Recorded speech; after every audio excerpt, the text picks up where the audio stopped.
শীতের সময় পাও ধোবেন না, বিশেষ করে অনেকে আছেন এজমার রোগী, তাদের পাও ভিজাইলে অসুবিধা হয়, পায়ে পানি লাগালে তাদের সমস্যা দেখা দেয়। সমস্যা হোক বা না হোক, সর্বাবস্থায় আপনি চাইলে শীতের সময় শুধু না অন্য সময়ও করতে পারেন। শীতের সময় বেশি দরকার, সেজন্য শীতের আমল হিসেবে বলছি। আপনি চাইলে পূর্ণাঙ্গ ওযু করলেন, কথার কথা দুপুর বেলায় বা সকাল বেলায় ওযু করলেন, হাত ধুলেন, মুখ ধুলেন, মাথা মাসে করলেন এবং পাও ধুলেন। পাও ধোয়ার পর অর্থাৎ পূর্ণাঙ্গ ওযু করার পর ওযু অবস্থায় যদি আপনি মোজা পরেন এবং মোজাটা যদি চামড়ার হয়, চামড়া মোজা হলে সর্বসম্মতিক্রমে মাসা হয়ে যাবে। কাপড়ের মোজা হলে মাসা হবে কিনা ইখতিলাফ আছে।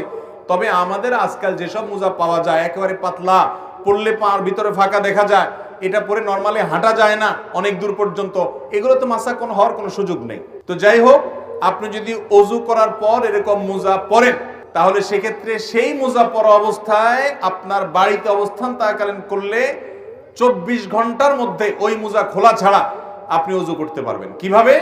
আপনি হাত ধুলেন, মুখ ধুলেন, মাথা মাসে করলেন, পাও ধোয়ার সময় আসলে আপনি ভিজা হাত দিয়া পায়ের উপরে, তলায় না উপরে এরকম করে একটা টান দিলেন ডান পায়ে, আবার আরেক হাত ভিজায়া বাম পায়ে আরেকরকম একটা টান দিলেন, বা ভিজা হাত দিয়া দোনো পাও আপনি টান দিলেন।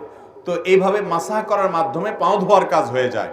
এবং এটি আহলুস সুন্নাহ ওয়াল জামাতের গুরুত্বপূর্ণ একটা আকীদা যে তারা আহলুস সুন্নাহ ওয়াল জামাতের সকলেই মাসাল খুফাইন বা মোজার উপরে মাসাহ করাকে জায়েজ মনে করে।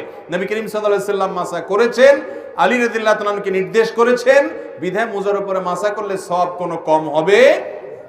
আমাদের সমাজে কেউ মোজার উপরে মাসাহ করলে অনেক মুরব্বীরাও বলে যে বাবা এই বয়সে তোমরা মোজা ধরছো, হ্যাঁ এখন তো সাহস করো পাও ধো। না ভাই, মোজার উপরে মাসাহ করলে সওয়াব একটুও কম হবে না।